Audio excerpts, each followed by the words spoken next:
Hallo. Ich habe leider keine Wahl.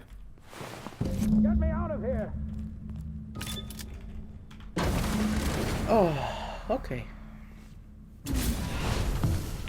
You don't know how glad I am to see you. You did the right thing. Akande was a monster. Her death was much deserved, and long overdue. And you lunatic, you broke into the board's own fortress just to rescue one doddering old man. You are absolutely out of your mind, and I can't begin to thank you enough. Ist alles in Ordnung mit dir? Haben sie dir irgendwas angetan? I'm all right, thanks to you. Akande wanted my cooperation. I'm quite sure she would have beaten it out of me if you hadn't arrived. Das kann gut sein. You've broken the board's stranglehold on this colony, and you saved my life. But there's still so much we have yet to accomplish. Haben wir? You and I are going to have to work harder than ever to save Halcyon. Okay. I'm afraid the situation is far worse than any of us ever anticipated. Okay, ich wollte eigentlich gerade ein paar Drinks kippen und feiern, aber okay.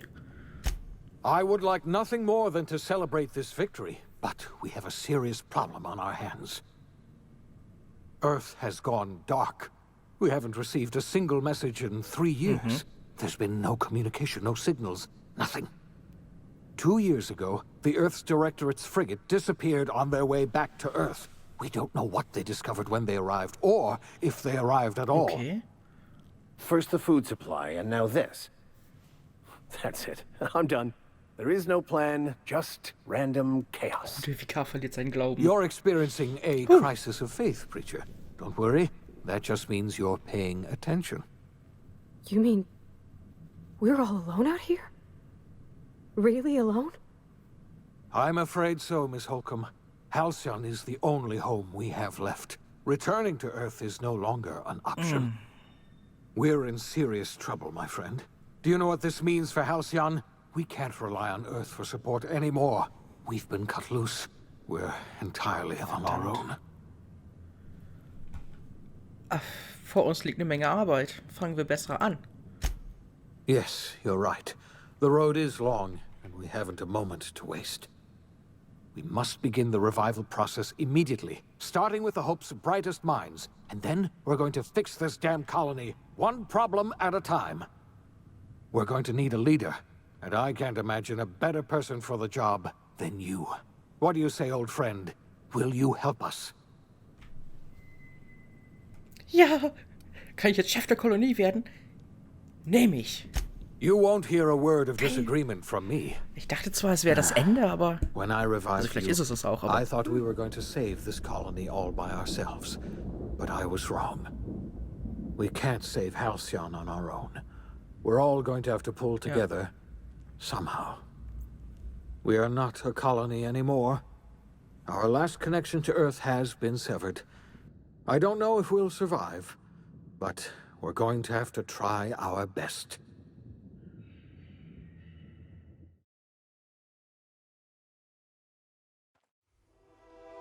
The OSI teaches that everything in the universe happens according to the grand plan.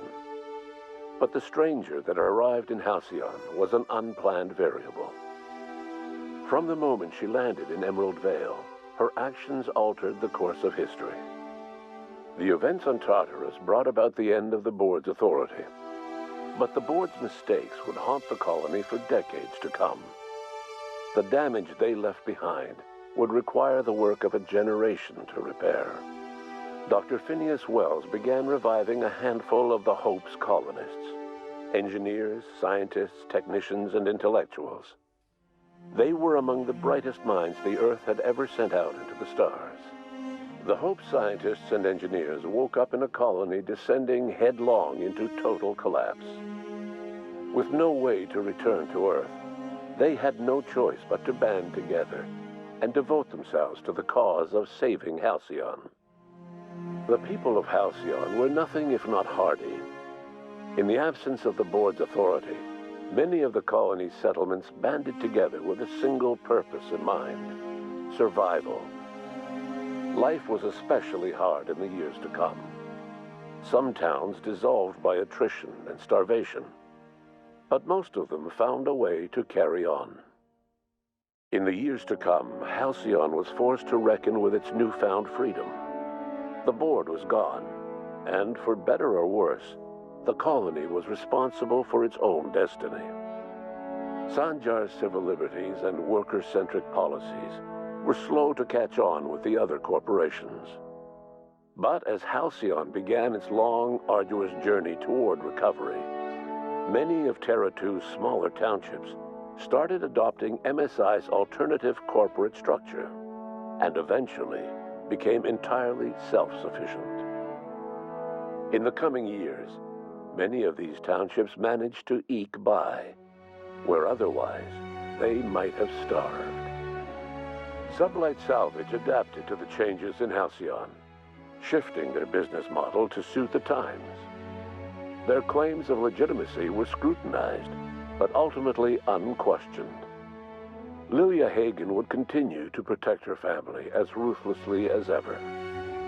The collapse of Edgewater left its workers bereft of any purpose in life.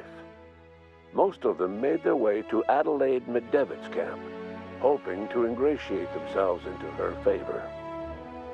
Adelaide accepted only a few to her community. The rest were turned away and likely died of starvation. Nevertheless, Adelaide's camp grew into a well-established town. Adelaide McDevitt refused to cooperate with the ongoing effort to save Halcyon from collapse. A sympathetic deserter stole a copy of her research and delivered it to the Hope's scientists. It is unclear how useful Adelaide's research was. An optimistic estimate suggests her work may have bought Halcyon another few years of survival. Adelaide would never know. She died that winter. Under the leadership of Junlei Tennyson, the Groundbreaker held firm against corporate influence. The ship's mechanical stability gave Junlei the time to educate a promising generation of engineers, schooled in her family's traditions. The future of the Groundbreaker looks promising. The rediscovery of the Hope and the abandonment of the lifetime employment program forced Byzantium to come to terms with some uncomfortable realities about the state of Halcyon. While Byzantines were reluctant to surrender the luxuries they'd grown accustomed to, the board's diminished authority gave them little choice in the matter. Nearly everyone had to learn to make do with less. Some even had to get jobs. It was a dark time indeed. Ellie savored her adventures on the Unreliable. Once they were done, she returned to life as usual, running missions of dubious legality, shunning respectable work, and living life to the fullest. She meant to reach out to her one-time captain, but she was always bad at keeping in touch. Life in Halcyon was sobering for Felix Millstone. The grand revolution he dreamed of never came. There was no great awakening for the colony, no celebrations in the streets. There was only the hard, desperate work of trying to repair a broken colony. Felix never had a head for numbers, but if there was labor to be done, he was there to help. Eventually, Felix realized that the work of a revolution was done with two hands. After all he'd seen and heard adventuring with you, the vicar Maximilian de Soto renounced his faith and joined the effort to rebuild the colony. Ironically, he finally found the joy that had eluded him over the course of his life, and realized that perhaps he was always meant to be just a simple laborer after all. He quickly dismissed the idea. Though Parvati eventually grew comfortable aboard the Unreliable, she never quite came out of her shell. She seemed to prefer the company of Ada to the crew, and she could often be found neck-deep in cables and grease, telling Ada funny stories from her childhood.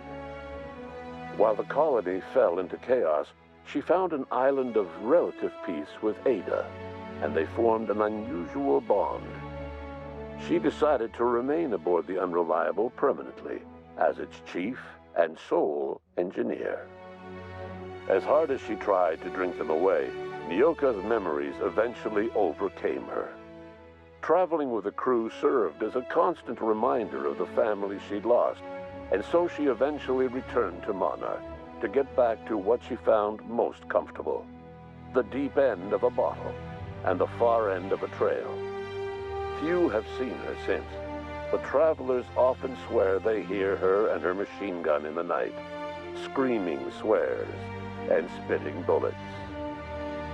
Before his untimely death, Captain Alex Hawthorne had plans to restore and modify, for combat purposes, a sanitation and maintenance automechanical that he'd found in a state of disrepair in Emerald Vale's scrapyard. That unit remains broken down and forgotten in the unreliable supply closet to this day. Minister Clark was released from house arrest, and his contact with you gave him a sense of renewed purpose and vigor. Once it became clear that no help would be coming from Earth, he threw his considerable efforts and talents into helping Halcyon manage the crisis before it.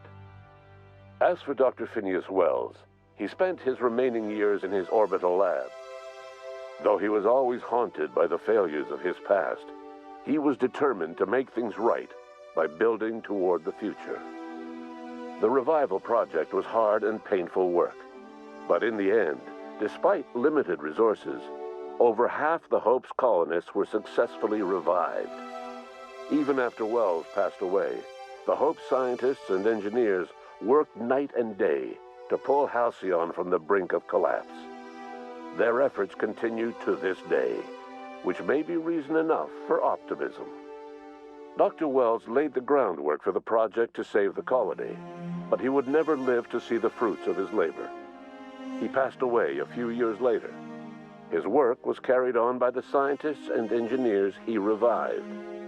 Life will never be the same in Halcyon. It is widely agreed that the colony has a chance of stabilizing within a generation, owing to the hard work and determination of the surviving colonists. Recovery is a distant goal, and the path is long and uncertain. But the people of Halcyon carry on, determined as ever. And what about you, the unplanned variable in the history of Halcyon? You brought an end to the chaos on Tartarus, and proved yourself the most capable leader left in the colony. You administered the colony in your own image. With the old power of the board destroyed, a new government of Halcyon rose with you at its center. With your steady hand, you guided Halcyon through the turbulent years that were to follow, and helped ensure the survival of the colony until the end of your days. No one knows what's happened to Earth, and no one knows what the future has in store for Halcyon. All we know for certain is this: the name of the Unreliable and that of its intrepid captain will remain the subject of countless stories for years to come.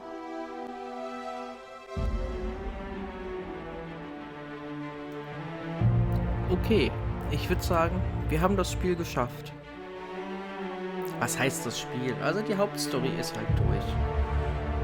Und das Ende, man merkt halt, dass die Leute von Fallout damit zu tun hatten. Man kann das nicht anders sagen. Ja. Ich werde mich jetzt, glaube ich, meinem Gefühl der Leere hingeben. Und will auch gar nicht mehr so viele Worte sagen. Angeblich soll noch ein DLC kommen nächstes Jahr. Also bald. Ich bin gespannt, wie es wird. Oder ob noch ein neuer Teil kommt. Und ja, ich lasse die Credits jetzt noch durchlaufen. Und ich würde sagen, wir sehen uns wieder bei einem nächsten Let's Play. Wahrscheinlich nicht mehr in diesem Jahr. Weil ich das zeitlich einfach nicht mehr schaffe. Aber Anfang nächsten Jahres sehen wir uns dann in alter Frische wieder. Und in diesem Sinne, ciao, ciao, rutscht gut ins neue Jahr. Wir sehen uns. Tschüss.